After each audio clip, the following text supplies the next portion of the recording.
magacaygu waa Khaalid Maxamed Saciid waxaan ku magac dheerahay Khaluudi ka qayb qaadan doonaa barnaamijka la magac baxay u heeli halyeeyga hankan waxaan ka qayb qaadan doonaa mowduuca ah waa kuma saaxiibka wanaagsan saaxiibku waxa uu ka qayb qaataa dhinacyo badan oo ka mid ah nolosha waxaanu ku yeeshaa saameyn togan iyo saameyn tabanba labadaba sidoo kale saaxiibku waa muraayadda laga dheehan karo adiga waxaa la yiraahdaa badanaa saaxiibka wanaagsan qofka wanaagsan waxa lagu gartaa saaxiibkiisa wanaagsan saaxiibka siduu yahay u bad adiguna tahay ay Soomaalidu hore u tiri saaxiibka wanaagsan waa qofka aad ku midoodaan fikir aragti iyo dhaqan asluub intaba qofka aad ka siman tihiin aad isku soo dhaqantaan isku soo fikirtaan isku si walow aad fikirka ku kala duwanaan kartaan haddana aad isku si aaminsan tihiin ama isku mabda aaminsan tihiin saaxiibtinimo markaan ka hadlayno waa qof kula dareemaya dareenka aad dareemayso ama xaaladda aad ku jirto haddii xaalad adag tahay haddii xaalad farxadeed tahay haddii xaalad kula soo diristo waa qofka kula dareemaya weeyaan waa qofka marka waqtigu kugu yar adkaado ku dhiiri gelinaya weeyaan waa qofka ku riixaya ee kugu riixaya dhinaca wanaagsan saaxiibka wanaagsan waa qofka mar walba jecel guushaada waa qofka mar walba ka murugooda ka damqada wixii adiga hadimo ku ah haddii aad saaxiib ka dhigato qof jecel inuu guulaysto hubaal adiguna waad guulaysanaysaa haddii aad saaxiib ka dhigato qof aan guushaada jeclayn hubaal guulaysan maysid saaxiibka horena waa u soo sheegnay saaxiibka siduu yahay baad adiguna tahay taa haddaan intaa ku dhaafo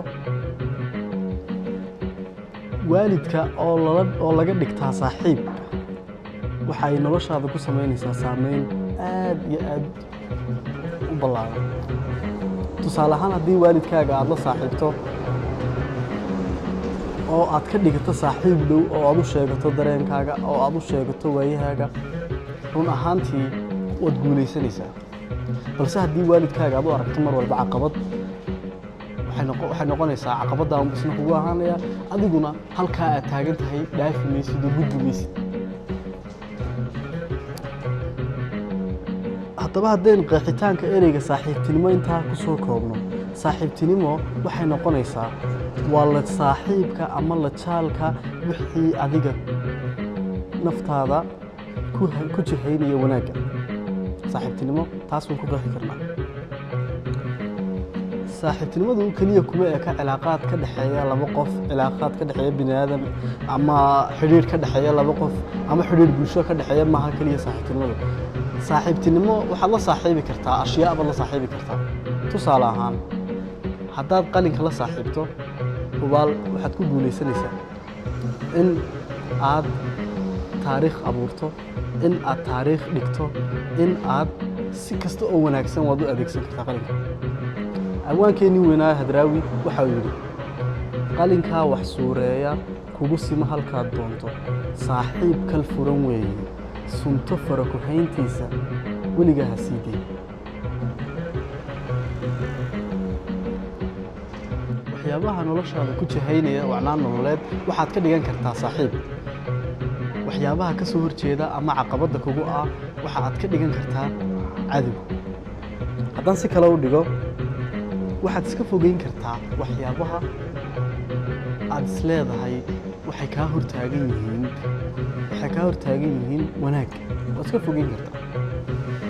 saaxiibtinimaduna waxa weeyaan waa wanaagga oo la iskula taliyo